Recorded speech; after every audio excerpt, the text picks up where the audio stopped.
오늘은 봉 선생님의 환기에 의하여 오늘은 요새는 왜 동영상을 올리지 않느냐 라는 말을 듣고 문득 동영상을 한번 찍어보고 있습니다. 특별히 드는 생각은 없지만 이 생각을 한번 해보았습니다. 성경 구절에도 있는 원수를 사랑하라. 실제로 많은 사람들이 인내와 관용, 자비, 사랑을 마음속에 깊이 간직하고 그것을 강화시키고 뭐 이런저런 방법으로 강화가 되긴 합니다만 많은 사람들에게 용서를 베풀었다 생각을 하고 80km 구간입니다. 그것으로 스스로에게 뿌듯함과 그 뿌듯함을 어떤 신의 의지로 돌리거나 아니면 어떤 내면 본성의 선함으로 돌리는 이런 경우를 많이 보게 되는데요. 이렇습니다. 정말로 용서할 수 없는 사람을 용서해 보신 적이 있습니까? 물론 저는 없습니다.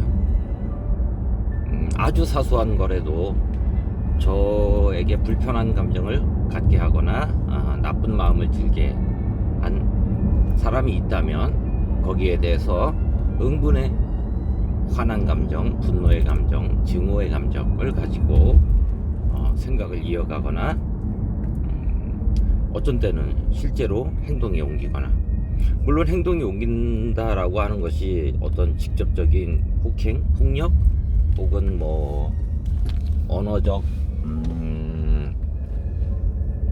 디스라든가 그런 것일 수도 있습니다만은 그것보다는 좀 더 교묘하고 좀 더 장기적이고 좀 더 포괄적이고 좀 더 드러나지 않는 방식, 이것을 취하는 것이 저를 포함해서 현대 사람들의 어떤 보편적인 특징이 아닐까, 이런 체면상하는 말이라는 것이 있죠.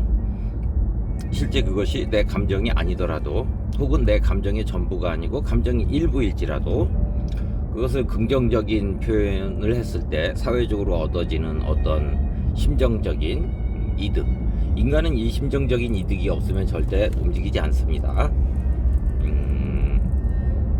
뭐 제가 주장한다고 해도 되겠지만 여러 문헌, 여러 어떤 교과서적인 철학서적 이런 데 보면 여러 번 언급되고 있습니다. 물론 그것도 안 믿을 수도 있고 믿을 수도 있겠지만 일단 그렇다라고 가정을 하고 이야기를 계속해 보겠습니다. 어떠한 경우에도 용서할 수 없는 상대는 용서할 수 없습니다.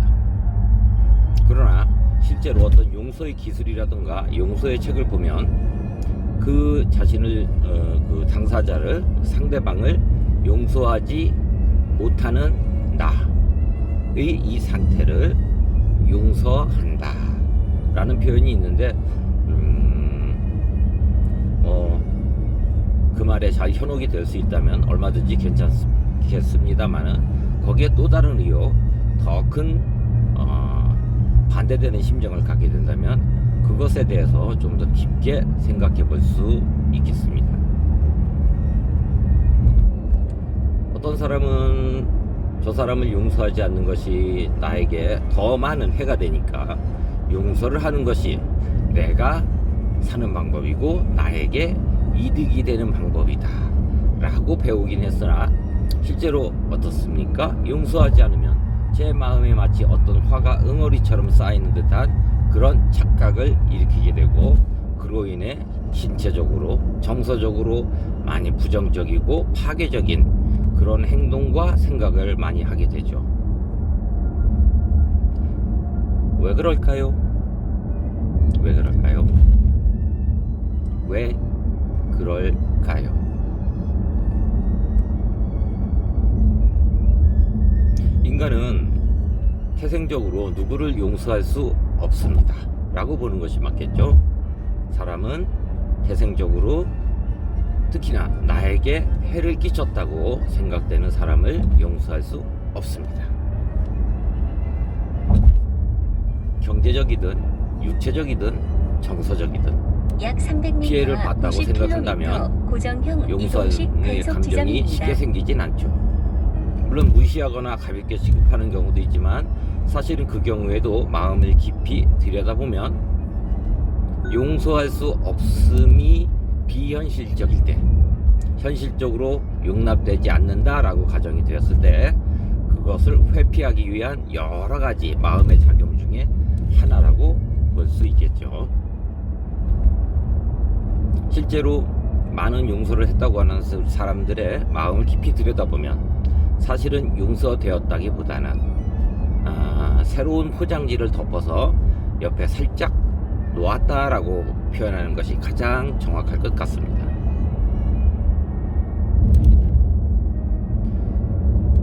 용서를 할 수 없는데 어떻게 용서를 하는가? 용서하면 안 됩니다. 용서를 할 수 없는데 거기다 용서를 한다는 마음을 하나 더 덧붙여서 자기 마음에 거짓을 하나 더 쌓아놓는다면 그만큼 자기 자신이 그 거짓을 지키기 위해서 좀 더 많이 긴장해야 될 것이고 좀 더 많은 부정적인 생각을 해야 될 것입니다. 용서는 절대 하는 것이 아닙니다. 잊지도 말고 마치 생애 절천지 원수를 만나서 대해서 그에 대해서 깊이 연구하고 관찰하듯이 그렇게 하는 것이 훨씬 더 이득이 될 것입니다. 아직도 나는 무언가를 용서했어 라는 마음을 가지고 스스로를 속이고 있다면 과감히 꺼내서 깨끗하게 한번 낱낱이 시간을 두고 살펴보시기 바랍니다. 예를 들어 나는 부당한 이유로 어른들에게 체벌을 받고 억울해서 엉엉 울고 증오의 감정이 쌓여 분노의 감정이 쌓여 잠을 이루지 못했습니다. 90km 구간입니다. 한편으로 어른들의 말에 복종하지 못하는, 한마디로 이 사회에 순응하지 못하는 나 자신은 앞으로 어떻게 될지 너무나 불안하였고 죄책감을 느꼈고 나는 착한 사람이 아니었던가 라는 깊은 회의를 하게 되었죠. 그런 여러 가지 에피소드에 의한 경험들은 계속 이어져서 지금까지도 오고 있고 앞으로도 물론 그럴 것이지만 거기에 중요한 한 가지가 있다면 용서하지 않는 마음을 남에겐 보여주지 않더라도 자기 스스로에게는 마음껏 꺼내서 바라보고 또 바라보되 그 감정을 없애려 하지 말고 바라보되 그 감정 이상의 것을 상상하지 말고 그렇다면 용서할 수 없다는 것이 인간과 함께 가는 자연스러운 현상이라는 것을 알게 되실 겁니다. 깊은 한숨과 짧은 각성, 깊은 한숨과 짧은 각성 한번 생각해 보시기 바랍니다.